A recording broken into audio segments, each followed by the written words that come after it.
बिस्मिल्लाहिर्रहमानिर्रहीम। अस्सलाम वालेकुम दोस्तों, मैं Areed Saleem. Welcome to my YouTube channel novel orchard. कैसे हैं आप सब लोग जी? तो गाइस आज हमने न्यू नावल स्टार्ट करना है जो कि ज़ालिम हीरो बेस्ड है। तो बाकी के जाके लग जाएगा पता तुहानू केड़ी केड़ी बेस्ड आ। अभी फ़िलहाल तो आज मैं फिर लेट हो गई। पहले तो मैं दावत पे गई हुई थी लेकिन वहाँ से मैं टाइम से आ गई थी क्योंकि मैंने कहा था मैंने जाकर रिकॉर्डिंग करनी है, मैंने जान दो। फिर वो वहाँ पर उन्होंने बिठाने की कोशिश तो बहुत की मुझे, तो लेकिन मैं आ गई वहाँ से रस्सियाँ तोड़वा के घर आई हूँ। तो घर मेहमान आए हुए सी, मेहमान उठ के गए हैं। तो फिर मैं चेंज वगैरह करके प्लेट रिकॉर्डिंग करने के लिए आने लगी थी। एक फ़ोन आया, फिर एक फ़ोन बंद होया चाचू का। फिर भाई ने वो लम्मी गाल की, मैं क्या ही बताऊँ। अभी हुन भी खो के लेके आई अपना फ़ोन भाई से, दूसरे से। मैं कहा तेरे अपने फ़ोन नहीं चल रहे, अपने फ़ोन पे कॉल कराओ, मेरा फ़ोन दे दियो मेरा। तो इन शॉर्ट कि आप तक आते आते बहुत मुश्किलात का सामना करना पड़ा है मुझे। चलो खैर कोई नहीं, ए तो रीज़ा कही वाला। हुन भी मैं इतनी कि तंग हूँ ना ये फ़ोन कॉल से। मैं अपना फ़ोन एयरप्लेन मोड पे लगा के नेट हर चीज़ बंद करके फिर रिकॉर्डिंग करने बैठती हूँ। नहीं तो मैंने रिकॉर्डिंग के दौरान 50 फ़ोन आई हैं। लेकिन खैर कोई ना, तो होता है, चलता है दुनिया। आए अपन नावल स्टार्ट करते हैं। तो इस तो पहले अगर आपने मेरे चैनल नावल ऑर्चर्ड को सब्सक्राइब नहीं किया तो सब्सक्राइब कर लें, साथ में बेल आइकन भी प्रेस कर लें ताकि आने वाली वीडियो आपको मिलती रहे। वीडियो को लाइक शेयर कमेंट करना मत भूलें। मैं तुम लोगों से पूछता हूँ कि आखिर तुम सब कहाँ थे इस वक्त जब वो यहाँ से जा रही थी? तुम में से किसी ने इसको रोका क्यों नहीं? जवाब दो मुझे। इसकी धाड़ इस वक्त पूरे लाउंज में गूंज रही थी जबकि इसके गुस्से से सारे मुलाजिम एक कोने में सहमे खड़े थे। मैं तुम लोगों से कुछ पूछ रहा हूँ, जवाब दो मुझे, वो एक बार फिर गुस्से से बोला। इस वक्त इसकी रगें तनी हुई थी जबकि जब्त की वजह से आंखें लाल हो चुकी थी। इसका बस नहीं चल रहा था कि वो अपने सामने खड़े सारे मुलाजमों का कत्ल ही कर देता। इसकी धाड़ पर सामने सारे मुलाजिम एक दूसरे की तरफ देखने लगे। किसी में हिम्मत ही नहीं हो रही थी कि इसकी बात का जवाब दे सके। मैंने मना किया था इन लोगों को कि इसके जाने से कोई ना रोके। वो खड़ा खूंखार नजरों से इन सबको देख रहा था जब इसको अपने पीछे से सादिया बेगम की आवाज़ सुनाई दी थी। इनकी बात सुनकर वो यकदम से इनकी तरफ मुड़ा था। इस बीच वो सभी मुलाजमों को वहाँ से जाने का इशारा कर चुकी थी। मॉम, आपने इसको कैसे जाने दिया? जानने के बावजूद कि मैं इसके बिना अधूरा हूँ। नहीं रह सकता मैं इसके बिना, वो बेयकीनी से इनकी तरफ देखता बोल रहा था। तुमने आज तक इसके साथ जो भी किया मैं खामोशी से देखती रही हूँ दानी, और आज इसने पहली बार मुझसे कुछ मांगा, मैं इनकार नहीं कर सकी। वो अपने बेटे की तरफ देखते हुए बोल रही थी। वो जानती थी कि इन्होंने इसके साथ गलत किया, मगर वो अपने बेटे को इसकी गलतियों का एहसास दिलाना चाहती थी। बंदा ना एडा कुत्तापन करे कि अगला बंदा फिर छड़ के चला जावे, इसलिए करना बहुत ज़रूरी था। मॉम, ये आपने अच्छा नहीं किया, मगर मैं इसको इतनी आसानी से जाने नहीं दूंगा। वो एक शिकवा भरी निगाह इन पर डालता बाहर की तरफ बढ़ा था। दानी रुक जाओ, तुम पहले इसके साथ बहुत कुछ गलत कर चुके हो, मगर अब नहीं। इसको वक्त दो, वो शायद खुद ही वापस आ जाएगी, मगर तुम फिर से इसके साथ ज़बरदस्ती मत करो। वो इसको बाहर की तरफ बढ़ता हुआ देख कर बोली थी। जानती थी अपने बेटे को जो वो कहता था इसको पूरा करके ही रहता था, फिर चाहे सामने वाले को इस चीज़ में मर्जी हो या ना हो। नहीं मॉम, वैसे नहीं जा सकती, इसको यही वापस आना है क्योंकि वो मेरी है, सिर्फ मेरी। और जब वो मेरी है तो इसमें ज़बरदस्ती कैसी? तो अब्बा लागना ना होता। अपनी बात कहकर वो रुका नहीं था, लंबे लंबे डग फटता वहाँ से निकलता चला गया जबकि सादिया बेगम खामोशी से बस इसको जाता देखती रह गई। वो देरी से अपनी कार की तरफ आया और जल्दी से बैठकर कार स्टार्ट की थी। वो इसको इतनी आसानी से खुद से यूँ दूर जाने नहीं देगा। इसके दिमाग में बार बार सादिया बेगम के अल्फाज गूंज रहे थे। वो ठीक ही तो कह रही थी। कितनी तकलीफ़ दी थी इसने उसको आज तक, मगर बल्कि वो एक और नई तकलीफ़ इसको देने जा रहा था। ये जानने के बावजूद इसको कितना दुख हुआ होगा इसके इस फैसले से। 5 माह, सिर्फ 5 माह पहले वो जिस लड़की से बेपनाह नफ़रत का इजहार करता था, मगर इन 5 महीनों में इसकी ये नफ़रत कहीं खो सी गई थी। वो इससे इश्क करने लगा था। कभी कभी तो वो सोचता था कि वो उसको यूँ इस तरह ना मिली हुई होती, काश वो इसके अलग जगह अलग हालात में मिली होती तो ज़िंदगी कितनी हसीन होती। तेरे वगैरह बगैरह दी इदा ही होनी सी, भावें तेन जेड़े मर्जी हालात मिल जाती। मगर ऐसा नहीं था। वो इसको गलत वक्त पर मिली थी और इसी की सज़ा वो इसको देता आया था। ये जानने के बावजूद भी कि वो बेकसूर थी। फिर लाख लानत आपके ऊपर, ये जानने के बावजूद भी दे रियासी थे। वो अब सिर्फ पछताने के अलावा कर भी क्या सकता था। मम्मी, आपने मुझे बुलाया? वो मारिया के रूम में दाखिल होते ही बहुत ही आहिस्ता आवाज़ में इनसे मुखातिब हुई थी। इसने हमेशा की तरह आंखें नीचे की हुई थी जबकि वो अपने दोनों हाथों को आपस में मसल रही थी। मारिया जो बेड पर पड़े कपड़ों का जायज़ा ले रही थी, हरम की आवाज़ पर एकदम से मुड़ी थी। इस पर निगाह पड़ते इनकी आंखों में एकदम से नागवारी उतर आई। इनको हमेशा से इसके पहने हुए कपड़ों से चिढ़ होती थी। इस वक्त वो डार्क ग्रीन कलर के सूट पर ग्रीनी कलर का दुपट्टा अपने इर्द गिर्द अच्छी तरह लपेट रखा था, जबकि वो लोग हाई सोसाइटी से ताल्लुक़ रखते थे और खुद एक मॉडर्न खातून थी। यही वजह थी कि इनको हमेशा से हरम की ड्रेसिंग से खासी चिढ़ होती थी। बस अपने वगैरह बगैरती वाली ड्रेसिंग कराना चाहती होएगी मारिया बीबी। कोई भी इसको देखकर ये नहीं कह सकता था कि बाहर मुल्क से पढ़कर आई हुई है। हाँ ये लो, मैंने ख़ास आज रात की पार्टी के लिए तुम्हारे लिए ड्रेस तैयार करवाई है, आज तुम यही पहनकर जाना वलीद के साथ। वो इसको एक रेड कलर की खूबसूरत सी ड्रेस दिखाते हुए बोली। हरम को वो ड्रेस बहुत ही पसंद आई थी, मगर इसका गहरा गला और स्लीवलेस देखकर इसकी पसंदीदगी एकदम से नापसंदीदगी में बदली। क्या हुआ, पकड़ो इसे, ऐसे खड़ी क्यों देख रही हो? इसको ऐसे खामोश खड़ा देखकर वो इससे फिर से मुखातिब हुई थी। मम्मी मैं ये ड्रेस नहीं पहन सकती हूँ। इनकी सर्द आवाज़ पर हरम मुश्किल बोली। क्यों क्यों नहीं पहन सकती तुम ये ड्रेस? क्या कमी है इसमें? मारिया का लहजा एकदम से सख्त हुआ था। मामी आप जानती है कि मैं इस तरह के कपड़े नहीं पहनती हूँ, इसके साथ तो कोई दुपट्टा भी नहीं है। वो आहिस्ता आवाज़ में इनको इस ड्रेस की कमियां बता रही थी, जबकि मारिया की नज़र में कोई कमी नहीं थी बल्कि इस ड्रेस की खूबसूरती थी। मैं सब जानती हूँ, मगर तुम भूल रही हो कि अब तुम मेरी बहू बनने वाली हो, और मैं हरगिज़ बर्दाश्त नहीं करूँगी कि तुम मेरी कोई भी बात को टालो। इसलिए बेहतर है कि तुम हर तरह की चीज़ों की आदत डाल लो, क्योंकि वलीद की पसंद से तो तुम अच्छी तरह वाकिफ़ हो। मारिया इसको जताने वाले अंदाज में समझा रही थी, जिस पर हरम बस खामोशी से इनको देखती रह गई। ये लो जल्दी जाओ और अच्छे से तैयार होना, आज वलीद के लिए बहुत बड़ा दिन है, तुम्हें सबसे ज़्यादा खूबसूरत दिखना पार्टी में। क्यों एंदी एग्जीबिशन कराई तुसी लानती हो? मारिया इसके हाथ में ड्रेस देती बोली तो हरम खामोशी से इनके रूम से निकल गई। ये तो इसके साथ होता ही रहता था, जिस चीज़ को वो सबसे ज़्यादा नापसंद करती थी वही चीज़ इसको करनी पड़ती थी। अगर मजबूरी ना होती तो मैं कभी इस लड़की की शादी अपने बेटे से ना करती। मारिया इसके जाने के बाद खुद से बोलती फिर से अपने काम में लगी। केड़ी मजबूरी है तेनू लालची औरत। ये शहर का सबसे बहुत ही शानदार होटल था जहाँ इस वक्त वो मौजूद थी। आज वलीद खान की सालगिरह की पार्टी थी। पार्टी इस वक्त अपने अरूज पर थी, लोग अपनी अपनी बातों में मगन थे, मगर एक वो थी जो कोने में सबसे अलग खड़ी थी। वो यहाँ बहुत सारे लोगों की मौजूदगी की वजह से नहीं, बल्कि इस वक्त मारिया मामी की घूरती हुई नज़रों से बचने के लिए यहाँ खड़ी थी। इसने इस वक्त इनका दिया हुआ ड्रेस ही पहना हुआ था, मगर इसने दुपट्टे का इजाफा किया हुआ था जो मारिया को ज़रा पसंद ना है। हरम की हरकत मारिया को सख्त नागवार गुजरी थी, इसलिए वो इनकी घूरती नज़रों से बचकर कोने में आ खड़ी हुई थी। यार हरम तुम यहाँ खड़ी हो और मैं तुम्हें सब जगह तलाश कर रहा हूँ। चलो तुम्हें अपने दोस्तों से मिलवाता हूँ। आप बगैरत एक और बगैरत आया, बगैरत मादी बगैरत उल्लाद। वो खड़ी अपनी सोचों में गुम थी जब वलीद इसके पास आया था। नहीं वलीद मैं यहीं पर ठीक हूँ और मेरे सर में भी दर्द है, मैं फिर कभी मिल लूँगी, हरम बहाना बनाती हुई बोली। क्योंकि वलीद के दोस्तों को देख चुकी थी, वो एक ही नज़र में समझ की कि इसके दोस्त इसकी तरह कही हैं, इसलिए इसने किस तरह किया, इसलिए इसने वलीद को टालना चाहा था। कुछ नहीं हुआ तुम्हें, तुम चुपचाप चलो मेरे साथ। इसके जवाब पर वलीद ने इसकी कमर में हाथ डालकर इसको अपने साथ खींचता हुआ अपने दोस्तों की तरफ बढ़ा था। प्लीज़ वलीद मैंने कहा ना मेरी तबीयत ठीक नहीं, तो मुझे नहीं मिलना किसी से। हरम को वलीद की हरकत बिल्कुल पसंद नहीं आई। वो बहुत ही आहिस्ता से इसका हाथ अपनी कमर से हटाती हुई बोली, जबकि हरम की इस हरकत पर वलीद के माथे पर बल पड़ गए थे। वो यहाँ इसको कुछ कहकर अपना तमाशा नहीं बनवाना चाहता था, इसलिए अपना गुस्सा ज़ब्त कर गया। हरम तुमने ये पहली और आखिरी बार कहा है कि आइंदा से कुछ किया ना तो मुझसे बुरा कोई नहीं होगा। वलीद की आवाज़ बहुत ही आहिस्ता थी, मगर इसका लहजा सख्त था, जिस पर हरम को थोड़ा डर महसूस हुआ था। वलीद अपनी बात कहकर वहाँ रुका नहीं था, लंबे लंबे डग भरता अपने दोस्तों की तरफ बढ़ा था। इसके जाने के बाद हरम सुख का सांस लेती वहाँ से हटी और बाहर की तरफ बढ़ी थी। इसको इस वक्त सिर्फ तन्हाई चाहिए थी जो यहाँ नहीं मिल सकती थी। सर प्लीज़ सुने, आप ऐसे ही बिना मीटिंग के नहीं जा सकते। सर सुने, वो तेज़ तेज़ कदम उठाता इस होटल से बाहर निकल रहा था, जबकि इसकी सेक्रेटरी को टक्कर बनकर इसके पीछे भागना पड़ रहा था। टुक्कर बनकर इसके पीछे भागना पड़ रहा था। मुझे से लोगों के साथ काम नहीं करना जिन्हें वक्त की कदर नहीं। वो अपने हाथ पर बंधी घड़ी में वक्त देखता बोला। सर सिर्फ 5 मिनट ही तो लेट हुए हैं हम लोग, ऐसे कैसे मीटिंग अधूरी छोड़कर जा सकते हैं? इसकी सेक्रेटरी ने उसको बताना ज़रूरी समझा, क्योंकि इसकी नज़र में 5 मिनट लेना मामूली बात थी। आपके लिए 5 मिनट लेना कोई मायने नहीं रखता, लेकिन मेरे लिए हर 1 मिनट ज़रूरी है। अफरीदी साहब से कहना कि गलती दोबारा नहीं करें। हमारी नेक्स्ट मीटिंग 2 दिन बाद होगी। वो एक पल के लिए रुका और अपनी सेक्रेटरी को हदायत देता फिर से देरी से पार्किंग की तरफ बढ़ा। हरम आहिस्ते से कदम उठाती वापस से अंदर की तरफ बढ़ रही थी, जब सामने से कोई आंधी तूफान की तरह तेजी से इससे टकराया। वो इसके टकराने से गिरते गिरते बची थी, मगर इसका दुपट्टा इस शख्स के पैरों में उलझकर ज़मीन पर गिर चुका था। अपना दुपट्टा गिरने पर हरम एकदम से हड़बड़ा कर चुकी, अपना ज़मीन पर पड़ा दुपट्टा उठाकर फिर से अपने गिर्द अच्छी तरह लपेटा था। अगर इंसान चलते वक्त अपनी टांगों के साथ साथ अपनी आंखों का भी इस्तेमाल कर ले तो ज़्यादा बेहतर हो जाएगा। वो खुद ही खुद बोली। इस बात से अनजान के वो शख्स इसके टकराने पर रुका था, अब खड़ा इसको देख रहा था, जबकि वो इसकी आहिस्ता आवाज़ में कहीं बात भी सुन चुका था। इसका गुस्सा तो पहले बढ़ा हुआ था, हरम की बात ने इसका गुस्सा मज़ीद बढ़ा दिया। जब ऐसे बेहुदा लिबास पहनते हुए शर्म नहीं आई तो इसको छुपाने का नाटक क्यों करना? वो उसकी हड़बड़ाहट देख चुका था, इसलिए साफ इस पर तंज किया था। वैसे भी तुम जैसी लड़कियाँ तो ऐसे मौक़ों की तलाश में रहती हो, जानता हूँ मैं तुम जैसी लड़कियों को। अल्लाह तू दे दे उनको करेक्टर सर्टिफिकेट। अपनी गलती पे होने के बावजूद वो सारे इल्ज़ाम इस पर डाल रहा था। ऊपर से इसके अल्फाज सुनकर हरम का चेहरा एकदम गुस्से से लाल हुआ था। इससे पहले कि वो कोई और गलत बात इसके बारे में बोलता, हरम का हाथ उठा था और इसके चेहरे पर अपना निशान छोड़ चुका था। वो इतनी बहादुर नहीं थी, मगर इसको इसके बारे में ऐसे अल्फाज इस्तेमाल करिए इसको बिल्कुल बर्दाश्त नहीं था।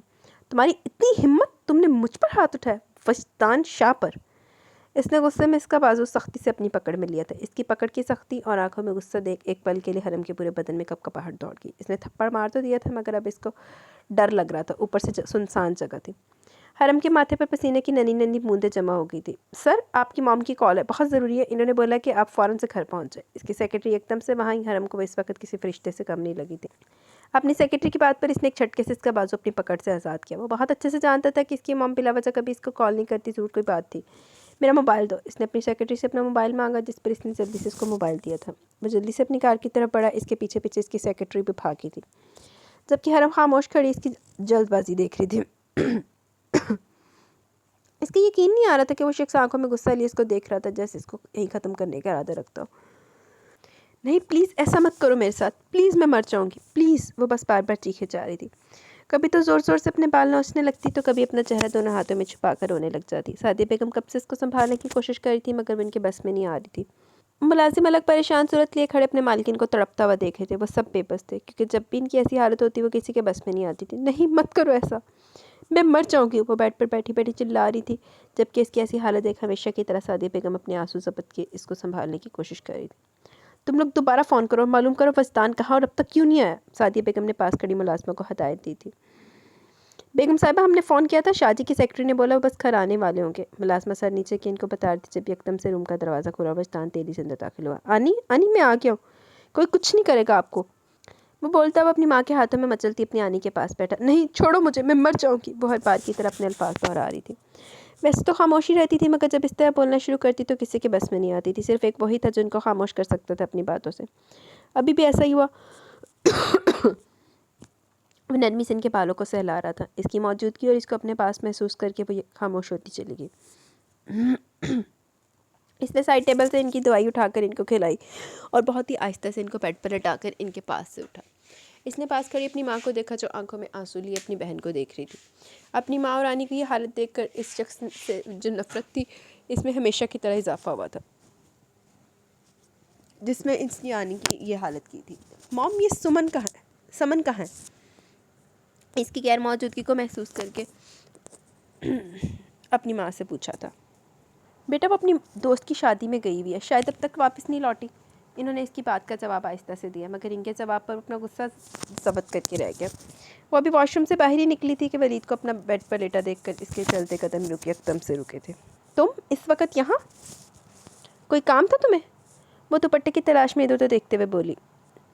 हरम को वलीद का सुबह सुबह अपने रूम में ही बिना इजाज़त के आना अच्छा नहीं लगा था। कहीं तुम इसको तो तलाश नहीं करी? वलीद अपनी कमर के नीचे दबा हुआ इसका दुपट्टा निकाल कर लेटे लेटे हरम की तरफ करते हुए बोला, जबकि इसके होंठों के साथ साथ इसकी आंखें भी मुस्कुरा रही थी। इसके हाथ में अपना दुपट्टा देखकर हरम तेज़ी से इसकी तरफ बढ़ी, मगर इसका इरादा जानकर वलीद ने इतनी तेज़ी से अपना हाथ पीछे किया था।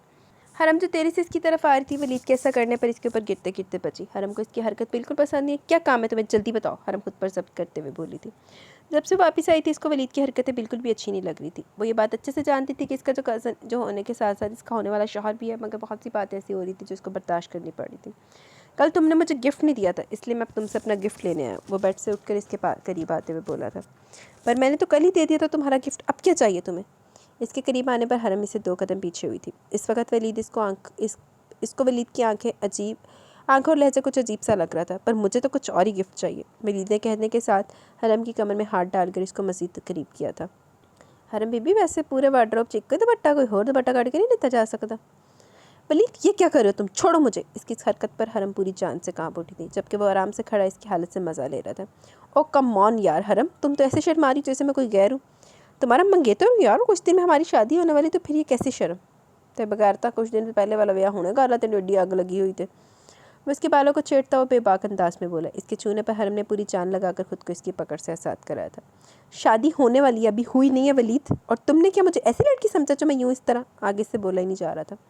कुछ गुस्से की वजह से कुछ इस वक्त इसकी आवाज़ भी कांप रही थी। बाहर मुल्क में रहने के बाद भी तुम ये कैसी बातें कर रही हो? और मैं कुछ गलत तो नहीं कर रहा जो तुम यूँ इस तरह से रिएक्ट कर रही हो? वो लोग जिस सोसाइटी में रहते हैं वहाँ ये सब बातें आम थी, मगर वो हरम थी जो बाहर मुल्क में रहने के बाद भी इसने कभी अपनी हद पार नहीं की। निकाह से पहले ये सब कुछ गलत ही होता है, और मैं लड़कियों की तरह बिल्कुल नहीं जिस तरह की तुमने मुझे सोचा। इस बार हरम का लहजा थोड़ा सख्त हुआ था, जिसको वलीद ने बहुत अच्छे से महसूस किया।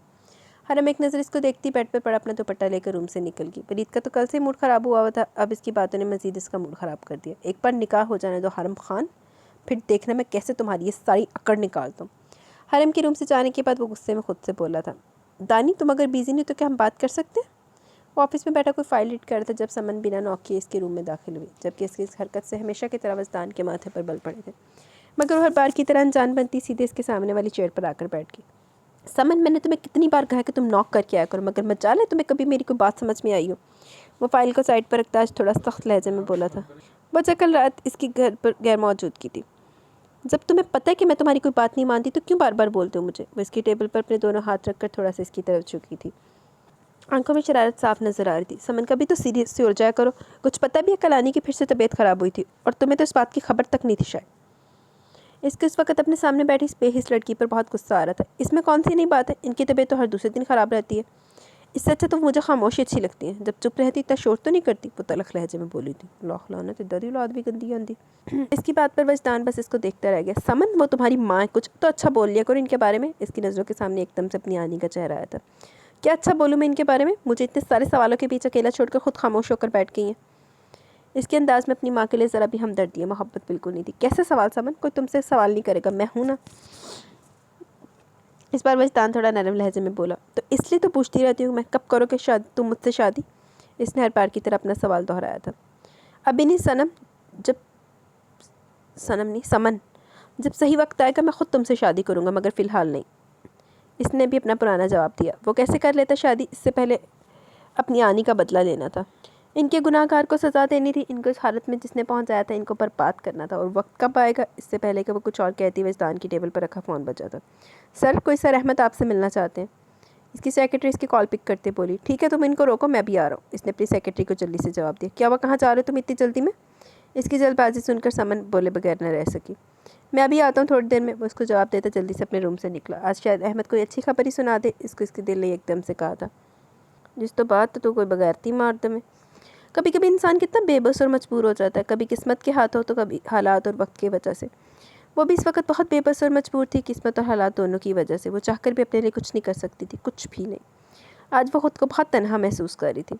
इतना तनहा तो इसने खुद को इस वक्त भी महसूस नहीं किया था जब इसके माँ बाप इसको छोड़कर इस दुनिया से रुखसत हुए थे। ये शायद इस वक्त इसमें इतनी समझ नहीं थी कि वो सब महसूस कर सकती। इसकी ज़िंदगी बचपन से आज तक दूसरों की मर्ज़ी से चली थी। कभी भी इसने अपनी मर्ज़ी से नहीं किया था।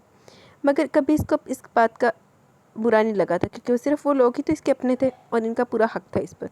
वैसे भी इसको भी इन बातों की आदत हो चुकी थी। हरम बेटा, आप यहाँ अकेली क्यों बैठी हो? क्या बैठी क्या कर रही हो? हाशिम साहब की आवाज़ पर वो एकदम से चौंकी। मामू जान, आप कहाँ? आप कब आए?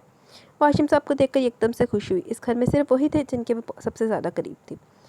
मैं तो बहुत देर से अपनी बेटी को देख रहा हूँ, मगर हमारी बेटी तो हमारी मौजूदगी का ज़रा एहसास तक नहीं हुआ। वो मुस्कुराते हुए बोले, इसके बराबर वाली चेयर में आ बैठे। नहीं मामू जान, ऐसी बात नहीं है, बस यहाँ अच्छा लग रहा था इसलिए बस। सच में मामू जान, जब आप चले जाते हैं ना तो मैं बिल्कुल बोर हो जाती हूँ, आप मत जाया करें ना। वो इनकी तरफ देखकर उदासी से बोली थी। क्यों बेटा, बोर क्यों हो जाती हो? आप यहाँ सफ्तर मामू है, मारिया मामी और फिर वलीद भी तो है, क्या वो ख्याल नहीं रखता तुम्हारा? वो इसकी तरफ मोहब्बत से देखकर बोल रहे थे। इनको अपनी भांजी बहुत अजीज़ थी। इनकी बात पर हम खामोशी से इनकी तरफ देखने लगी। अब वो इनको क्या बताती? आज वो खामोश थी तो बस इनकी वजह से, क्योंकि इसने सिर्फ इनके कहने पर वलीद से शादी के लिए हाँ बोली थी। जी सब बहुत ख्याल रखते हैं, बस मैं आपके बगैर बोर हो जाती हूँ, वो लाड से बोली। बस बेटा, बहुत ज़रूरी मीटिंग थी इसलिए जाना पड़ा, वरना मैं खुद अपनी बेटी को अकेला ना छोड़ूँ। इतने सालों बाद तो तुम वापस आई हो। वो बहुत ही मोहब्बत से इसको देख रहे थे। इनकी बात पर हम खुलकर मुस्कुरा दी। इसको मुस्कुराते देख इनके अंदर तक सुकून मिला था। मुझे पूरी उम्मीद है कि तुम कोई अच्छी खबर ही दोगे मुझे। वो वेटिंग रूम में दाखिल होते सोफे पर बैठे अहमद से मुखातिब हुआ। जी सर, आज आपके लिए अच्छी खबर लाया हूँ। वो वजदान की आवाज़ सुनकर एकदम से अपनी जगह से खड़ा हुआ था। इसकी बात सुनकर वजदान के होंठों पर एक खूबसूरत मुस्कुराहट आ गई। वो चलता वहीं करीब रखे दूसरे सोफे पर बैठा था, साथ ही हाथ के इशारे से अहमद को दूसरी साइड पर बैठने का कहा। इशारा किया।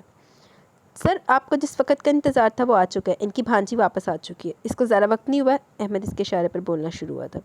वो बोल रहा था, पास बैठे वस्तान की आंखों में चमक पड़ती जा रही थी। मतलब साफ था कि इसके बदले की शुरुआत का वक्त आ चुका है। वक्त आ चुका था अपनी आनी को इनके एक एक दुख का बदला लेने का। मगर सर, एक बहुत ज़रूरी बात है। अहमद इसकी तरफ देखकर कुछ पल के लिए रुका था। हाँ बोलो, खामोश क्यों हो गए?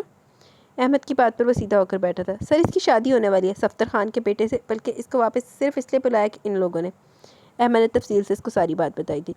तो क्या हुआ? अब शादी हुई नहीं है, होने वाली है। तुम बस अपना वो काम करो जो मैंने तुम्हें बोला था, बाकी मैं सब खुद देख लूँगा। अहमद की बात पर वो कंधे उचकाकर बोला। जी सर, ठीक है। अहमद इसकी बात पर अपनी जगह से खड़ा हुआ था।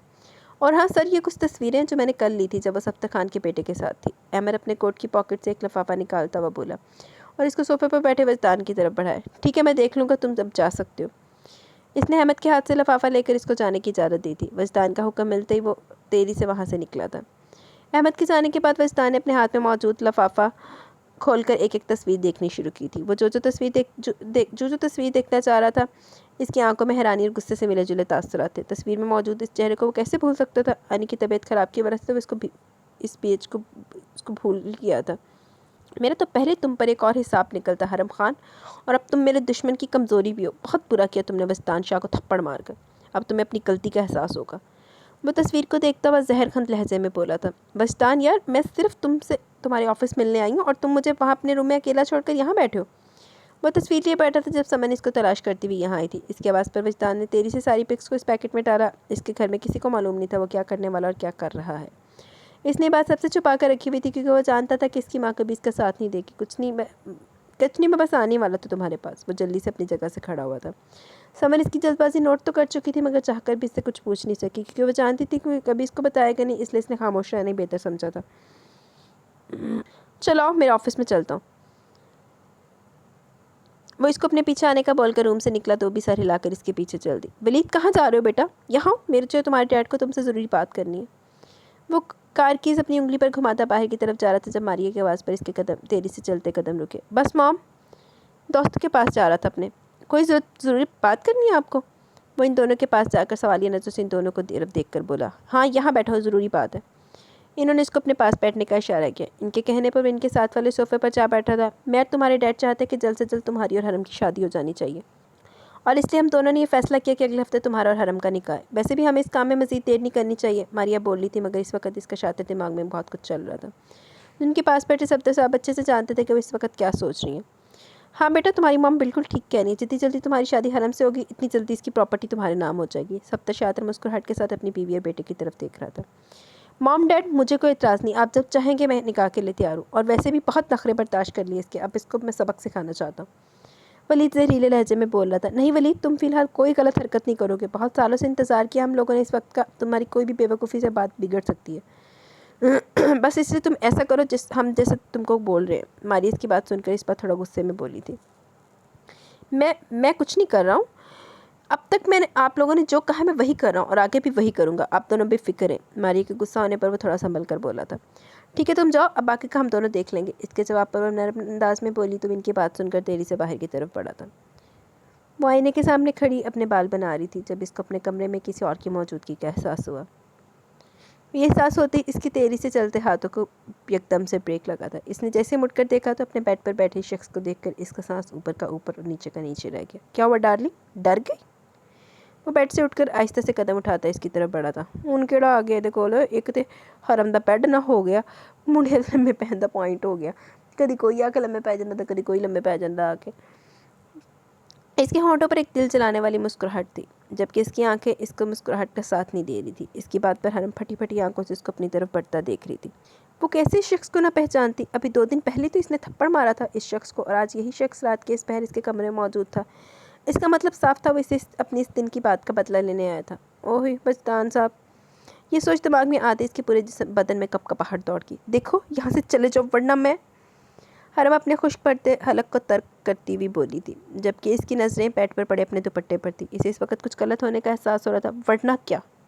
क्या करोगी तुम? चिल्लाओगी? चिल्लाओ, मुझे इससे कोई फ़र्क नहीं पड़ता क्योंकि इसमें सिर्फ तुम्हारे नुकसान होगा। वो इसकी गैर होती हालत से मज़ा ले रहा था। इसकी बात पर हरम ने इसकी तरफ देखा जो इसके नज़दीक आ खड़ा हुआ था। इसने तेरी से वहाँ से हटना चाहा, मगर इससे पहले को वहाँ से हटती इसने इतनी तेरी से इसको बाजू से पकड़कर अपनी तरफ खींचा। खुद को इसकी पकड़ में पाकर हरम ने जैसे ही चीखने के लिए अपना मुंह खोला ही था कि शख्स ने इसके मुंह पर हाथ रखकर इसकी चीख का गला घोंट दिया। खामोश, बिल्कुल खामोश। वो उसको दीवार से लगाकर इसके मुंह पर अपना हाथ सख्ती से रखता हुआ बोला था। इसकी पकड़ के साथ साथ इसका लहजा भी सख्त था। गहरी काली आंखें इस वक्त जब्त की वजह से लाल हो चुकी थी। इसकी सर्द आवाज़ और सख्त लहजे पर हरम की रीढ़ की हड्डी में सनसनाहट हो गई थी। डर से इसकी आंखें भीगी थी। अपने लिए तुम्हारी आंखों में डर देखकर यकीन मानो इस वक्त मुझे बहुत अच्छा लग रहा है। वो इसको अपनी बातों से डरा रहा था। है ऐलान थी। इसकी बात पर हरम का खौफ मज़ीद बढ़ा। डर की वजह से इसकी आंख से आंसू टूटकर इसके मुंह पर रखे वस्तान के हाथ पर गिरा था। क्या हुआ, रोना आ रहा है? रो और रो, बल्कि तुम्हें तो अब मैं सारी ज़िंदगी इसी तरह रोता हुआ देखना चाहता हूँ। इसके लहजे में हरम के लिए नफ़रत ही नफ़रत थी। जबकि वो ये सोच रही थी कि सिर्फ एक थप्पड़ की वजह से क्या कोई किसी से इतनी नफरत कर सकता है। वैसे मैं तुम्हें यहाँ डराने नहीं, सिर्फ इतना बताने आया कि तैयार हो जाओ। वस्तान शाह पर हाथ उठाया था ना तुमने, बहुत जल्द तुम इसका अंजाम देखने वाली हो, बहुत जल्द। वो अपनी बात कहकर इस पर मज़ीद झुका था। हरम इसके झुकने पर डर से अपनी आंखें बंद, ज़ोर से बंद कर दी। इस वक्त वो इतनी डरी हुई थी कि इसको अपने मुंह पर से इसका हाथ हटने का एहसास तक ना हुआ। कुछ देर बाद जब इसने डरते डरते अपनी आंखें खोली तो अब कमरे में बिल्कुल अकेली थी। वह हैरान हुई और पागलों की तरह पूरे रूम को तलाश करने लगी। वो इसके रूम में होता तो नज़र आता ना।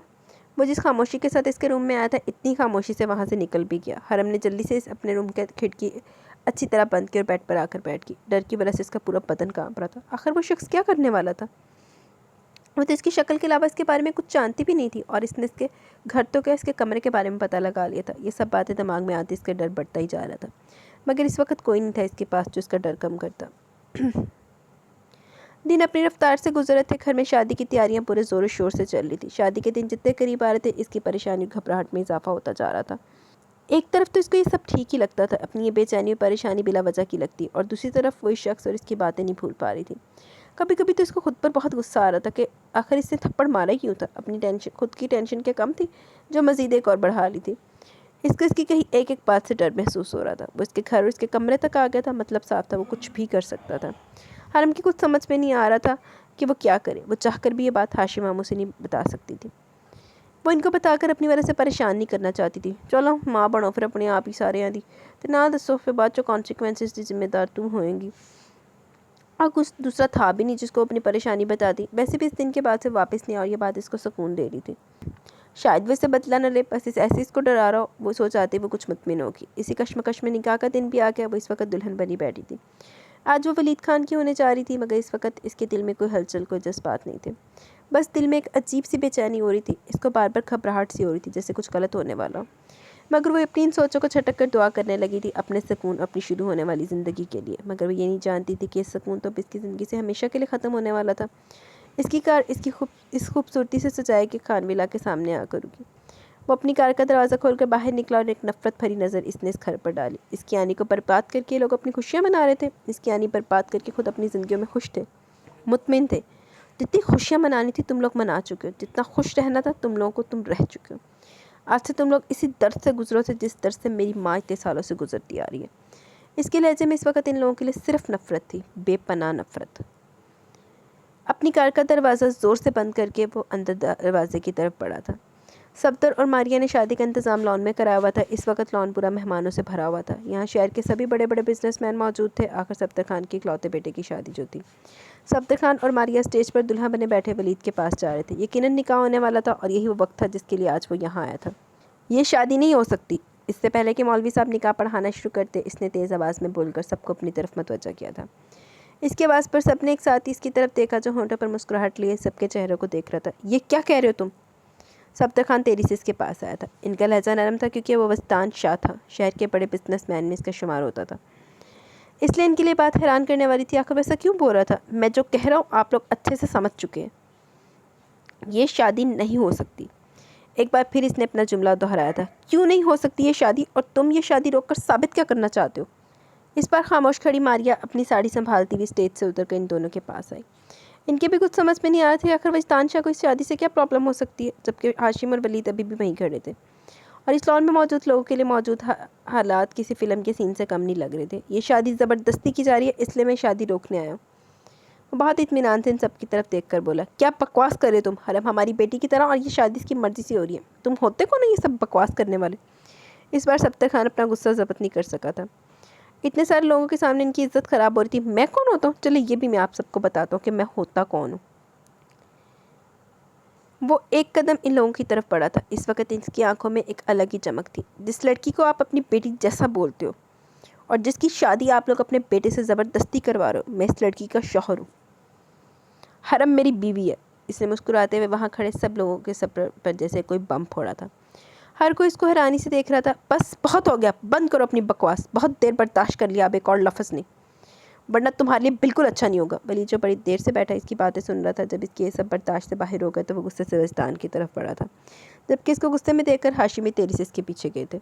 आराम से मिस्टर वलीद खान, इतना गुस्सा तुम्हारे लिए बिल्कुल ठीक नहीं है, जबकि गुस्सा तो मुझे होना चाहिए। आप सब मेरी बीवी की शादी जो करवा रहे थे। वो बहुत ही आराम से अपनी पैंट की पॉकेट में हाथ डालता वो बोला था, जबकि होंठों पर एक दिल जलाने वाली मुस्कुराहट थी। हम कैसे मान लें कि तुम जो कुछ भी कह रहे हो वो सच है? कोई सबूत है तुम्हारे पास? इस पर हाशिम खान भी चुप नहीं रह सका था, क्योंकि बात हरम की थी और अपनी भांजी पर खुद से भी ज़्यादा यकीन करता था। इसलिए इसने सबूत मांगा था, क्योंकि जानता था सामने खड़े शख्स के पास अपनी बात को सच साबित करने के लिए कोई सबूत नहीं होगा। दूसरा, इन लोगों की पूरी शहर में बदनामी होने से भी बच जाएगी, ये हाशिम खान की सोच थी। मगर ये नहीं जानता था कि सामने खड़ा शख्स भी बचतान है। आजकल झूठे सबूत बनाने का औखा काम है भाई।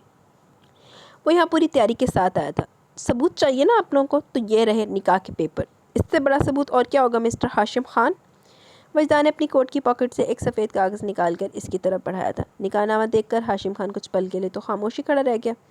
ये कागज़ नहीं था, इनका भरोसा टूटा था। इनको यूँ खामोश खड़ा देखकर वलीद ने वो पेपर इनके हाथ से लेकर देखा तो इसका भी हाल हाशिम खान से कम ना था। परी प्लीज़ थोड़ा सा और खा लो मेरी जान, देखो तुमने बस इतना से खाया है। अगर तुमने खाना अच्छे से नहीं खाओगी तो फिर कैसे ठीक होगी? सादिया बेगम कब से बैठी इसको खाना खिलाने की कोशिश करी थी, मगर बस हमेशा की तरह बस एक जगह नजरें जमाए बैठी थी। जब अपने अपने हाथों को वो आपस में मसल रही थी। इनकी बहन इसको दुनिया वाले पागल कहते थे, मगर इनके लिए इतना ही काफ़ी था कि वो जिंदा थी और इनकी आंखों के सामने थी। वो इनकी छोटी बहन थी, सादिया बेगम इसकी जान थी। एक वक्त था जब वो भी यूं ही हंसती बोलती इधर उधर फिरती रहती थी, मगर अब जैसे बिल्कुल खामोश होकर रह गई थी। बचतान उन्होंने हर जगह इसका इलाज करवाया, मगर वो खुद ठीक नहीं होना चाहती थी, जैसे वो तो ज़िंदा ही नहीं रहना चाहती हो।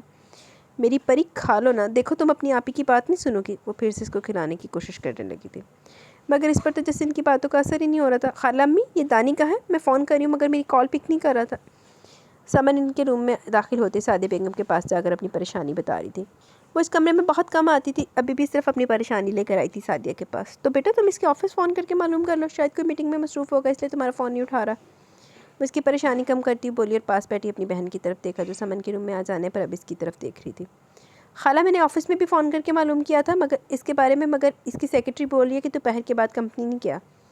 आप एक बार कॉल करके देखें, शायद आपकी कॉल पिक कर ले। समन इनकी तरफ फ़ोन बढ़ाकर बोली, बेटा वो अगर किसी काम में बिजी होगा तो बेहतर है तुम इसको डिस्टर्ब ना करो, और वैसे भी मैं परी को खाना खिला रही हूँ तो मैं इसको भी कॉल नहीं कर सकती हूँ। वो चम्मच फिर से इनके मुँह की तरफ ले जाते हुए बोली, और इस बार इन्होंने आराम से खा भी लिया था। खाला इनको खाना खिलाने से ज़्यादा ज़रूरी काम मेरा है, तो प्लीज़ आप एक बार दानी को कॉल कर दें। वो नागवारी से बोलती हुई इसने फिर से इनकी तरफ इनका मोबाइल बढ़ाया था। बड़ी को चवल औलाद। समन, मैंने जब कह दिया तो तुम्हारे एक बार में बात समझ क्यों नहीं आती? और दूसरी बात, वजदान इतनी बड़ी कंपनी चलाता तो कहीं ना कहीं बिजी होगा। तुम फिलहाल अपने कमरे में जाओ, मैं आती हूँ थोड़ी देर में। वो इनकी बात सुनकर सख्त लहजे में बोली थी। समन की बहुत सी बातों पर इनको गुस्सा तो बहुत आता था, मगर वो हर बार ज़ब्त करके रह जाती। आखिर इनकी भांति थी, मगर जब भी इनकी परी को कुछ कहती तो इसको बातें सुना देती थी, जिस पर समन बस मुँह बनाकर रह जाती थी। अभी भी ऐसा ही हुआ था। इनके जवाब सुनकर वो पैर पटकती हुई रूम से बाहर निकल गई। इसके इस तरह जाने पर बस एक गहरा सांस भर कर रह गई थी। वो बहुत देर से आंखें बंद किए बैठी थी, आने वाले वक्त के लिए खुद में हिम्मत जमा कर रही थी। शायद इसको ऐसे बैठे बैठे कुछ ही देर हुई जब इसको ऊंची आवाज़ें आना शुरू हुई थी। वो इस वक्त जिस रूम में मौजूद थी, इस रूम की खिड़की लॉन में खुलती थी। वहाँ से लॉन का सारा मंजर साफ दिखाई देता था। हरम को एकदम से कुछ गड़बड़ का एहसास हुआ। वो अपनी जगह से उठी, अपना भारी भरकम लहंगा संभालती हुई इस खिड़की की तरफ बढ़ी, मगर लॉन में इसको कोई हलचल नजर नहीं आई थी। वो भी खड़ी देख ही रही थी कि इसको फिर से आवाज़ें आना शुरू हुई। इसको समझने में अब देर नहीं लगी कि आवाज़ इसके बराबर वाले रूम से आ रही थी। हरम को एकदम से कुछ बहुत ही गलत होने का एहसास हुआ। वो तेजी से रूम से निकली। बराबर वाले रूम का दरवाज़ा खुला था, जहाँ इसको सब खड़े दिखाई दे रहे थे, मगर कोई और भी वहाँ मौजूद था जिसकी शक्ल हरम देख नहीं सकी थी। वो जैसे इस रूम में आई तो एकदम से सबकी निगाहें इसकी तरफ उठी। मज़ीद बात पड़ता देखकर हाशिम इन सबको अंदर ले आया था, क्योंकि बात अब सब लोगों के सामने करने की नहीं रह गई थी। इस वक्त इसका दिल बहुत तेज़ी से धड़क रहा था। वो अपनी तेज़ होती धड़कनों को संभालती आगे बढ़ी थी। क्या हुआ, आप सब लोग खामोश क्यों हो गए? हरम जो इनकी तरफ बढ़ रही थी, इस आवाज़ पर इसके कदम रुके थे। ये आवाज़ तो वो कभी भी नहीं भूल सकती थी। सबकी नज़रें दरवाजे पर देखकर इसने भी गर्दन मोड़कर देखा तो हरम को वहाँ खड़ा देखकर इसकी मुस्कुराहट गहरी हुई थी। जबकि हरम इसको देखकर सोच में पड़ गई, क्योंकि जिसका इसको डर था वो हो गया, वो शख्स से बदला लेने आ गया। तो अब क्या चाहते हो तुम? ये आवाज़ हाशिम खान की थी। रुखसती, अपनी बीवी हरम की रुखसती चाहता हूँ मैं। अब तो मेरी बीवी भी यहाँ आ चुकी है, तो मैं अब इस काम में देर नहीं लगाना चाहता। इसकी बात पर हरम को लगा वो एक भी कदम मज़ीद नहीं चल सकेगी। ये क्या बोल रहा था वो शख्स? बीवी, रुखसती? नहीं, झूठ है ये सब। मैं शख्स को नहीं जानती, मैं तुम्हारी कुछ नहीं लगती हूँ। सारी बात समझ में आते हरम जैसे होश में आई। हरम की बात पर हाशिम खान सोच में पड़ के, इनको अपनी बेटी पर भी पूरा भरोसा था, मगर इसने कारनामे को भी झुठला नहीं सकते थे। हाय हाय, वे आजकल झूठा नकली ने कारनामा बनवाना केड़ा औखा काम आ। हरम, अब तुम्हें किसी से डरने की ज़रूरत नहीं है, मैं हूँ तुम्हारे साथ। बस्तान को इस वक्त कितना सुकून मिल रहा था इन लोगों के चेहरे देखकर, ये बस वही जानता था। मामी ये झूठ बोल रहे, मेरा यकीन करे। हरम की बात पर मारिया और सफ्तर ने एक दूसरे की तरफ देखा। वो किसी भी सूरत में हरम को अपने हाथ से निकलने नहीं दे सकते थे। चलो यार, पहले बहुत देर हो चुकी है, अब हमें चलना चाहिए। वो डरी हुई हरम की तरफ बढ़ा। नहीं जाना मुझे तुम्हारे साथ, प्लीज़ मेरा यकीन करें, ये झूठ है, मैंने ऐसा कुछ नहीं किया। वो एक बार फिर सबकी तरफ देख कर बोली थी। मगर वो लोग इस वक्त मजबूर थे, वो ज़बरदस्ती हरम को यहाँ भी नहीं रोक सकते थे, क्योंकि वजदान इसका शौहर था। इसने पेपर ही ऐसे बनाए थे कि कोई भी इनको नकली कागज़ नहीं कह सकता था। अगर तुम्हें अपना तमाशा नहीं बनवाना तो चुपचाप चलो, वरना मैं ज़बरदस्ती भी ले जा सकता हूँ। वजदान ने सख्त लहजे में कहते इतनी सख्ती से इसका बाजू अपनी पकड़ में लिया और ज़बरदस्ती इसको अपने साथ लिए रूम से बाहर निकला, जबकि वो चारों चाहकर भी इसको रोक नहीं सके थे। वो इसका हाथ सख्ती से पकड़े हुए अपनी कार की तरफ बढ़ रहा था, जबकि हरम इसकी गिरफ्त से अपना हाथ छुड़ाने की बहुत कोशिश कर रही थी। मगर वजदान की गिरफ्त इसके हाथ पर काफ़ी मजबूत थी। वो इसको खींचता हुआ अपनी कार के पास ला, उसके फ्रंट सीट में डालकर खुद तेरी से अपनी जगह आकर बैठा था।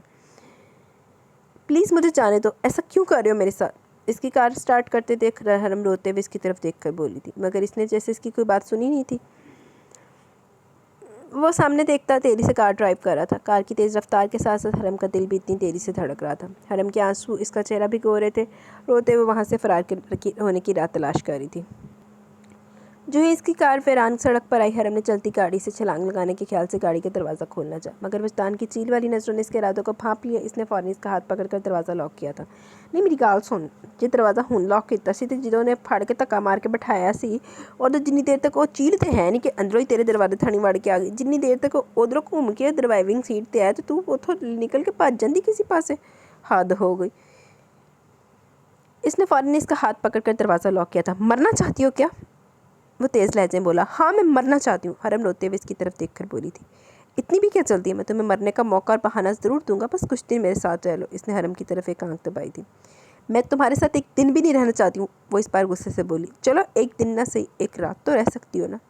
वजदान ने मुस्कुराते हुए जिस लहजे में कहा इसको देखा था, हरम इसके देखने पर अंदर तक चल कर रह गई। आधे घंटे बाद इसकी गाड़ी एक बहुत ही खूबसूरत से बंगले के आगे आकर रुकी थी। वो जल्दी से कार से निकला और इसकी तरफ आकर हरम को ज़बरदस्ती कार से निकाला था। ये घर इसने अभी चंद दिन पहले ख़रीदा था, जो शहर के बहुत ही सुनसान इलाके में था। छोड़ो मुझे, प्लीज़ मुझे मेरे मामू जान के पास जाने दो, मैं तुमसे अपने इस थप्पड़ की माफ़ी मांगती हूँ। वो हरम को ज़बरदस्ती अपने साथ अंदर की तरफ ले जा रहा था, जब वो इससे इल्तिजा करती हुई बोली। इसको इस वक्त इस शख्स से खौफ महसूस हो रहा था। चली जाना, इतनी भी क्या चलती है, पहले मैं वो मकसद तो पूरा करूँ जिसके लिए मैं तुम्हें यहाँ लेकर आया हूँ। वो हरम को ज़बरदस्ती खींचता हुआ एक रूम के अंदर लाए। इसने जैसे कमरे का दरवाज़ा लॉक किया तो हरम के पूरे जिस्म में सनसनी सी दौड़ गई। हरम हैरत से आंखें खोले इस शख्स की तरफ देखने लगी थी। इसको यकीन नहीं आ रहा था कि इतने खूबसूरत चेहरे वाला मर्द इतना घटिया भी हो सकता है। ये दरवाज़ा क्यों बंद किया? वो अटक अटक कर इसे पूछ रही थी। अभी पता चल जाएगा। इसने हरम का बाजू पकड़कर इसको अपने करीब किया था।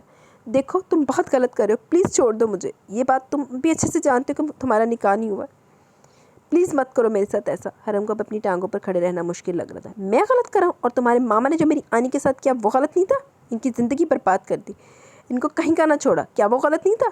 लेकिन अब तुम्हारे मामा की सज़ा तुम्हें मिलेगी। इसको भी अब पता चलेगा कि किसी की ज़िंदगी बर्बाद करने से क्या होता है। अल्लाह ने इसको बेटी ना दी तो क्या हुआ, तुम तो हो। अब तुम्हारा दर्द इसको महसूस होगा तो तकलीफ़ होगी इसको भी। वो ज़हरखंद लहजे में बोलता है इसको अपनी कैद में ले चुका था। नहीं प्लीज़ ऐसा मत करो, यकीनन तुम्हें को गलत फहमी हुई है, मेरे मामू ऐसे नहीं है। हरम इसकी पकड़ में बुरी तरह मचल रही थी। अब तक जो वो सोच रही थी कि सब इसकी थप्पड़ की वजह से करा, मगर इसके मुंह से अपने मामा का जिक्र सुनकर इसको हैरानी हुई थी। मगर इस वक्त इसके लिए सबसे ज़्यादा ज़रूरी अपनी इज़्ज़त की हिफाजत थी, जो ये शख्स इसको बेमोल करना चाहता था। कोई गलत फहमी नहीं हुई है मुझे, और तुम बस तैयार हो जाओ सज़ा के लिए। वो इसके बालों को सख्ती से पकड़ता हुआ बोला। इसके ऐसा करने से हरम की चीख निकल गई। वो नाजुक सी लड़की कहाँ इतने दर्द बर्दाश्त कर सकती थी। ऊपर से इसकी बातें हरम सब मज़ीद बर्दाश्त नहीं कर सकी और लहरा कर इसकी बाहों में गिरी थी। इसकी इस तरह से बेहोश हो जाने पर वजदान एकदम से सट पिटा। ए उठो, तुम्हारी ये नाटक मेरे सामने नहीं चलेंगे। वो उसके गाल पर हाथ मारता हुआ बोला था। इसको लग रहा था वो नाटक करी है, मगर वो सच में बेहोश हो चुकी थी। वजदान एक गहरा सांस भरता हुआ इसको अपनी बाहों में उठाकर बेड पर लेटाया था। इसका इरादा तो अपना बदला पूरा करके वापस से इसको पहुंचा देता और साथ ही नकली निकाहनामा भी। फिर इन लोगों को पता चलता कि किसी की ज़िंदगी ख़राब करना क्या होता है, मगर इसको बेहोश होने पर अपना गुस्सा ज़ब्त करके रह गया। ये सब क्या हो गया सफ्तर?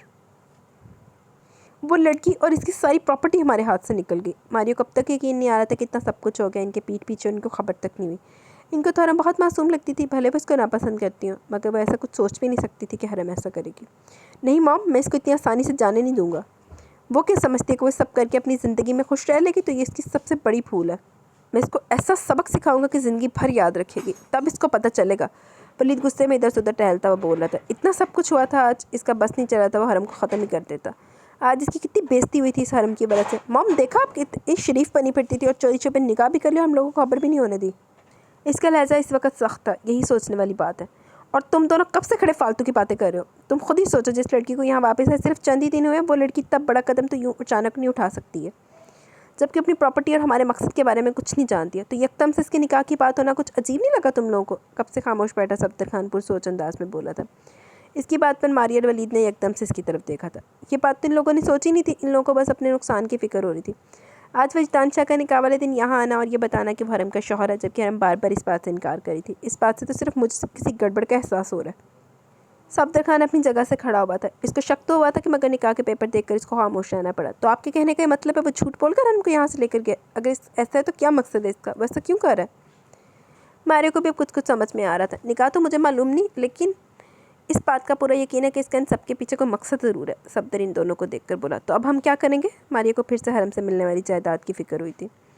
वो तो हम हासिल कर लेंगे, बस ज़रा इस वजदान शाह के बारे में मालूम हो जाए, आखिर वो चाहता क्या? इसकी बात पर मारिया और वलीद खामोशी से इसकी तरफ देख कर रह गए थे। वो कब से बस एक ही पोजीशन में बैठे किसी गहरी सोच में गुम थे। इस वक्त इनकी सोचों में कोई और नहीं, हरम थी। बार बार इनकी आंखों के सामने इसका रोता हुआ चेहरा आ रहा था। कल से अब तक कितना कुछ हो गया था। कभी कभी तो इनका दिल इस बात को मानने के लिए बिल्कुल राज़ी हो रहा था कि हरम जो कह रही थी बिल्कुल ठीक कह रही थी। वो नहीं जानती इसको, मगर निकाह के पेपर देख इनको खामोश रहना पड़ा। इनको अब लग रहा था कि शायद हरम इन लोगों के डर की वजह से रिश्ते से इनकार कर रही हो। जो भी था, इनका दिल कल से अब तक हरम के लिए बहुत परेशान हो रहा था। इनको अपनी हरम पर पूरा यकीन था कि इनकी हरम ऐसा नहीं करेगी, मगर निकाह के पेपर देखकर बेबस हो गए थे। वरना वो कभी भी हरम को यूँ इस तरह से किसी के साथ जाने न देते। वो न जाने कब तक यूँ ही बैठे रहते, जब इनके पास पड़ा मोबाइल बजना शुरू हो गया। मोबाइल की आवाज़ पर अपनी सोचों से बाहर निकले। अनजान नंबर देखकर इन्होंने फ़ोन कट करके वापस रख दिया, क्योंकि इस वक्त किसी से भी बात नहीं करना चाहते थे। हाशिम साहब ने अभी फ़ोन रखा ही था कि वो दोबारा फिर से बजना शुरू हुआ था। इसको मज़ीद बचने से रोकने के लिए ना चाहते हुए इन्होंने कॉल पिक की थी। क्या बात है सफदर साहब, बेटी की शादी का गम ज़्यादा ही हो गया? कॉल पिक करने के बाद सामने वाला एकदम से बोला। कौन बोल रहा है? अनजान नंबर की वजह से हाशिम साहब पहचान नहीं सके थे। कितनी गलत बात है, आप अपने दामाद की आवाज़ नहीं पहचानते? इसका अंदाज़ मजाक उड़ाने वाला था। तुम? मेरी बेटी कहाँ है? मेरी बात कराओ इससे। इसकी बात पर हाशिम साहब एकदम से सीधा होकर बैठे। किससे बात करनी है? ये तुम किस बेटी की बात कर रहे हो? हाशिम खान, वो अनजान बनता वो बोला। वो इसकी बात पर हाशिम खान को एकदम से कुछ बहुत गलत होने का एहसास हुआ। मैं हरम की बात कर रहा हूँ, जिसको तुम अपनी बीवी बताकर यहाँ से लेकर गए थे। हाशिम खान अपना गुस्सा जब्त करता हुआ बोला। इसकी बात पर वजदान हंसा था और फिर हंसता ही चला गया। तुम्हारी कोई बेटी भी है? मेरा मतलब हाँ जी। या तो अब तुम भूल जाओ हाशिम खान, क्योंकि अब से तुम इसकी शक्ल देखने के लिए हर लम्हा तड़पोगे और वो तुम्हारे गुनाह की सज़ा भुगतेगी सारी ज़िंदगी। वजदान के लहजे में नफरत थी। क्या बकवास कर रहे हो तुम? कैसा गुनाह? कौन हो तुम और चाहते क्या हो? वो एक झटके में अपनी जगह से खड़े हुए थे। इनकी हरम के लिए परेशानी मज़ीद बढ़ी थी।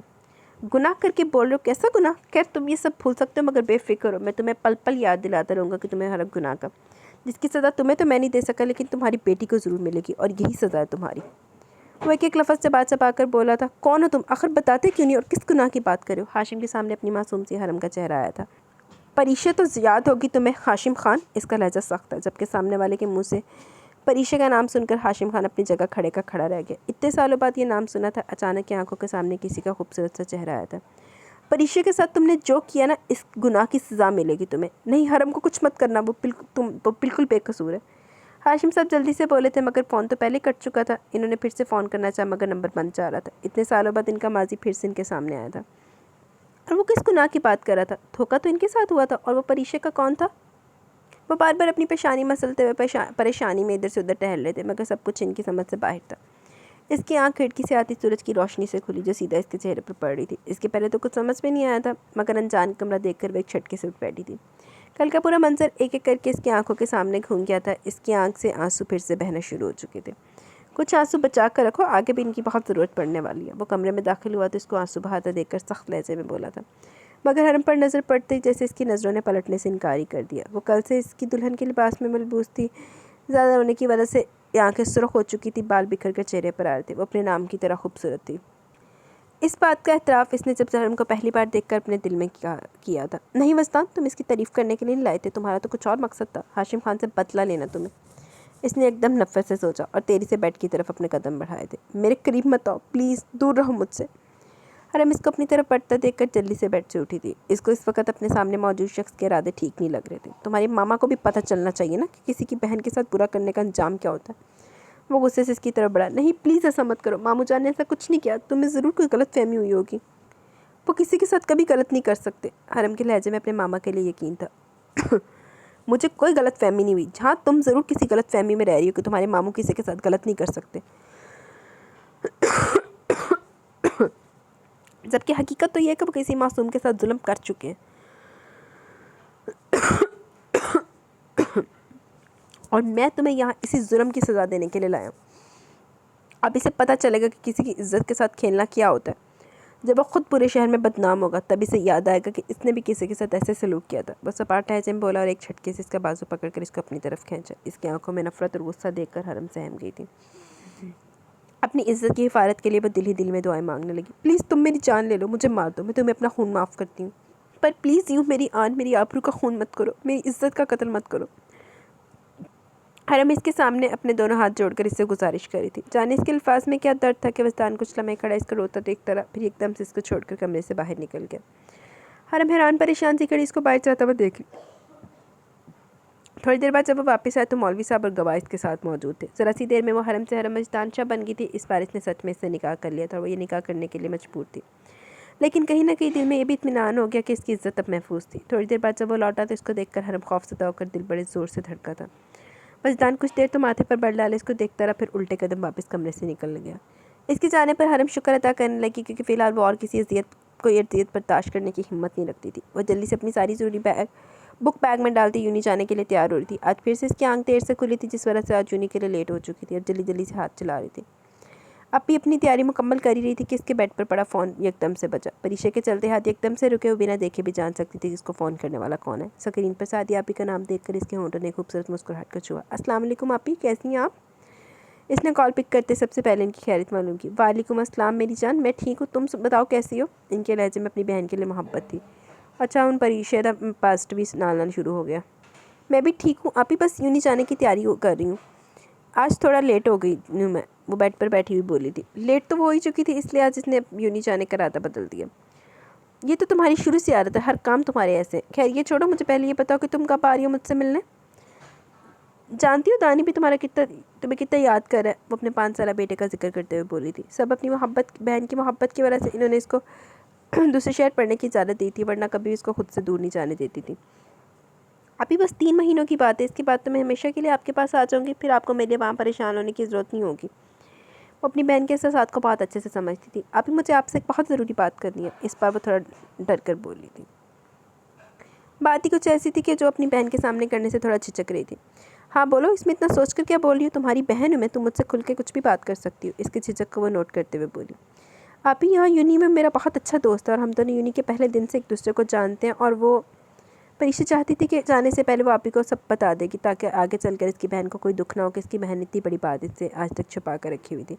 परीक्षा शायद तुम भूल गई हो, जब तुमने मुझसे यहाँ पढ़ने की इजाज़त मांगी थी तो मैंने सबसे पहले तुमसे इस बात का वादा लिया था कि तुम इस राह पर कभी नहीं चलोगी, और ना ही मुझे ये सब पसंद है। तो बेहतर है कि तुम जब यहाँ वापस आओ तो ये अपने दिमाग से सब बातें निकाल कर आना। सादी इसकी बात पूरी होने से पहले गुस्से से बोल उठी थी।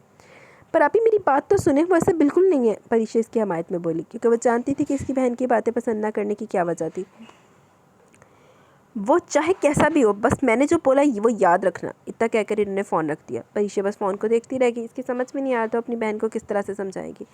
वैसे भी दोनों का एक दूसरे के अलावा और कोई नहीं था। माँ बाप के इंतकाल के बाद सादी ने छोटी बहन की परवरिश की थी। सादे को लव मैरिज से पसंद नहीं थी, वजह वो खुद इसमें बहुत बड़ा धोखा खा चुकी थी। इनकी शादी के कुछ महीनों बाद इनका शौहर इनको छोड़कर किसी और के पास चला गया था। इनको प्यार में धोखा मिला था, बस जब से वो इन सब चीज़ों के खिलाफ थी, इसलिए अपनी बहन के साथ भी ऐसा कुछ नहीं होने देना चाहती थी। मगर अब परीक्षा की समझ नहीं आ रहा था कि अब आगे क्या करेगी। न जाने कब से बस इधर से उधर टहल रहे थे। इनकी समझ में नहीं आ रहा था वजदान शाह के बारे में कैसे मालूम करे कि इसका परीक्षा के साथ क्या रिश्ता है। 2 दिन पहले जब इसका फ़ोन आया इनके पास, और वजदान के मुँह से परीक्षा का नाम सुनकर वो जैसे शौक में रह गए थे। इसके बाद इन्होंने वजदान के बारे में मालूमात हासिल करवानी चाहिए, मगर अब तक इनको कोई ख़ास मालूम नहीं हुआ था इसके बारे में। इनको रह रहकर अपनी हरम की भी फिक्र हो रही थी, न जाने वो किस हाल में होगी। पता नहीं वो क्या सलूक कर रहा होगा इनके हरम के साथ। इनका बस नहीं चला था वो हरम को इसके पास से ले, मगर इस वक्त बहुत बेबस थे। चाहने के बावजूद वो कुछ नहीं कर सकते थे। क्या हुआ है भाई, आप कुछ परेशान लग रहे हैं? सफदर जो बहुत देर से इनको लाउंज में टहलता हुआ देख रहा था, इनके करीब आकर पूछ बैठा। सफदर की आवाज़ पर वो चौंके थे और इनकी तरफ देखने लगे। हाँ, उन्होंने अपने भाई से अभी तक वस्तान के फ़ोन के बारे में कुछ नहीं बताया था। इनको सफदर से भी इस बारे में बहुत बात करनी चाहिए, शायद वो पता लगवा सके वजदान और फरिश्ते का क्या रिश्ता है। सब्तर वो वजदान शाह हमारी हरम को अपने बदले के लिए लेकर गया और इसका हरम से निकाह करने का भी यही मकसद था। वो जल्दी से इनकी तरफ देखकर बोले, जबकि इनकी बात सब्तर खान को समझ नहीं आई थी। भाई आप क्या कह रहे हैं, कैसा मकसद, कैसा बदला? सब्तर खान मज़ीद इनसे जानना चाहता था। जब वो हरम को यहाँ से लेकर गया था, इसके अगले दिन वजदान शाह ने मुझे फ़ोन किया था। वो कह रहा था वो परीक्षे का बदला लेने आया, वो हमारी हरम को तकलीफ़ देगा। सब्तर इसको ले आओ वापस, कुछ करो सब्तर। आखिर वो परीक्षा क्यों वापस आई, आखिर क्या चाहती है वो मुझसे? हाशिम खान परेशानी से बोल रहा था, जबकि हाशिम खान के मुंह से परीक्षा का नाम सुनकर सब्तर कुछ पल के लिए तो हाशिम खान को देखता ही रह गया। अब इसकी सब समझ में आ गया था। शक तो उसको पहले ही था वजदान शाह पर, अब हाशिम शाह से सारी बात सुनकर इसका शक यकीन में बदल गया। मगर एक बात समझ नहीं, आखिर इतने सालों के बाद ये परीक्षा वापस क्यों आई है और अब क्या चाहती है, ये सब क्यों करवा रही है? सब्तर खान कुछ सोच अंदाज में बोला। कुछ तो इसकी समझ में आ रहा था, मगर अभी बहुत कुछ था जो जानना ज़रूर था। भाई आप फिक्र ना करें, मैं कुछ ना कुछ ज़रूर करूँगा, हमारी हरम को कुछ नहीं होगा। सब्तर इनको तसल्ली देता वहाँ से निकला। आखिर हरम और इसकी प्रॉपर्टी वापस लाने का रास्ता मिल ही गया था, वरना हरम की शादी से इनका पूरा प्लान ख़राब हो गया था। अब वो खुश था और ये बात सबसे पहले मारिया को बतानी थी। सब्तर के जाने के बाद हाशिम खान सोफे पर बैठ गए थे। इन्होंने कभी सोचा भी नहीं था कि परीक्षा यूँ इस तरह से इनकी ज़िंदगी में वापस आएगी। नफ़रत तो इनको इससे करनी चाहिए थी, बदला तो इनको लेना चाहिए था इससे, मगर वैसा कर नहीं सके थे। कितना बुरा किया था इसने इनके साथ, और आज तक सिर्फ इसकी वजह से इन्होंने कभी शादी नहीं की, या इनका इस सब बातों से दिल ही उठ गया था। वो आंखें बंद किए बैठे इसके बारे में सोच रहे थे, जिसकी कभी न देखने न सोचने की इन्होंने कसम खाई थी। आप मुझे कहाँ लेकर जा रहे हैं? प्लीज़ कुछ बोलते क्यों नहीं है? हरम मुसलसल ड्राइविंग करते हुए वजदान से रोते हुए सवाल करी थी, मगर वो तो जैसे इसको सुन ही नहीं रहा था। निकाह के बाद से आज पूरे 2 दिन बाद वो वापस आया था। इससे निकाह करने के बाद वो जो गया तो इन 2 दिनों में इसने पलट कर नहीं देखा। इसको खुद पर गुस्सा था कि तो हाशिम खान से बदला लेने के लिए इसको अपने साथ लेकर आया था, मगर वो इससे निकाह कर चुका था। आखिर जब फिर से इसकी आने की तबीयत ख़राब हुई तो इसका गुस्सा हरम पर मज़ीद पड़ा था। वो सीधा इसके पास और इसको ज़बरदस्ती कार में बिठाकर तेज़ी से ड्राइव करा था। आप कुछ बता क्यों नहीं रहे? वो फिर से इससे मुखातिब हुई। 2 दिन से वो बहुत सुकून से गुजरे थे, और फिर से इसका सुकून बर्बाद करने के लिए आ गया था। पता नहीं इतने गुस्से में इसको कहाँ लेकर जा रहा था। तुम्हें तुम्हारे मामा का किया हुआ जुल्म दिखाने के लिए। वो सख्त लहजे में इसको जवाब देता, फिर से सामने की तरफ देखने लगा। इसका जवाब सुनकर हरम खामोशी से इसको देख कर रह गई। कुछ ही देर बाद गाड़ी खूबसूरत से विला के आगे रुकी। नीचे उतरो, वो इसकी साइड पर आता वो बोला, तो इसके कहने पर हरम डरते डरते उतरी थी। आप मुझे यहाँ क्यों लाए हैं? वो मुश्किल बोल पाई थी। अभी पता चल जाएगा। वजदान ने सख्ती से इसका बाजू पकड़ा और खींचता हुआ इसको लेकर अंदर की तरफ बढ़ा। वो एक बड़े से कमरे में दाखिल हुआ। हरम को ज़ोर से ज़मीन पर पटका था। ज़ोर से गिरने की वजह से हरम की ज़ोर से चीख निकली थी। वो इससे पहले कि इसको देखती इसकी नज़र सामने बेड पर बैठी एक औरत पर पड़ी। इस औरत के चेहरे पर कितनी उदासी और आंखों में किस कदर वीरानी और डर झांक रहा था। इस औरत को देखकर हरम को दुख हुआ। गौर से देखो इन्हें, क्या तुम्हें ये कहीं से भी जिंदा लगती है? वजदान ने सख्ती से इसके बाल पकड़े थे। इसके ऐसा करने पर दर्द की वजह से हरम की आंखों में पानी भरा है। कौन है ये, कौन है ये?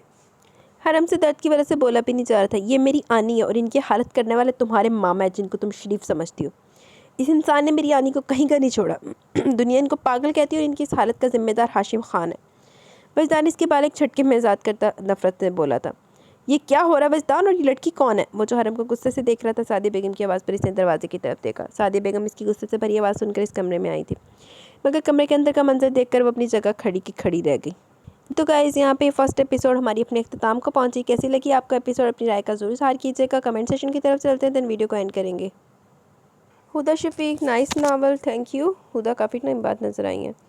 अब ऐसे इब्रार ज़बरदस्त नावल। अल्लाह हमें ईमान की बेहतरीन हालत में रखे और तकवार अल्लाह के रास्ते में इस्तकामत अता फरमाए। आमीन सुम आमीन। जज़ाकल्लाह। बेहतरीन, बहुत बेहतरीन novel, thank you very much.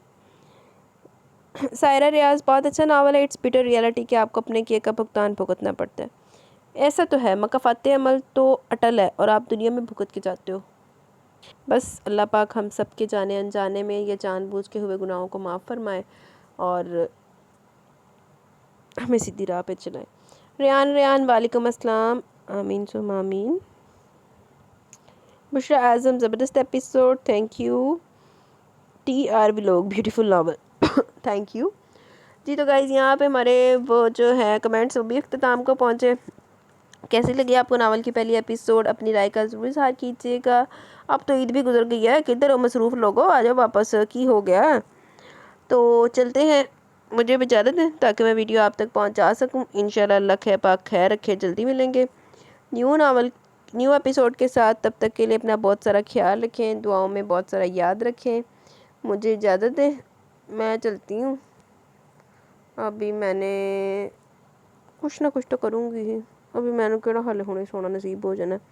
खैर मेरी नींद भी आई हुई है, नींद आ गई तो मैं सो भी जाऊँगी। तो कितने निकल गया आपा मुझे इजाज़त दें जी, मैं चलती हूँ। अपना बहुत सारा ख्याल रखें, दुआओं में याद रखें। अल्लाह हाफिज़।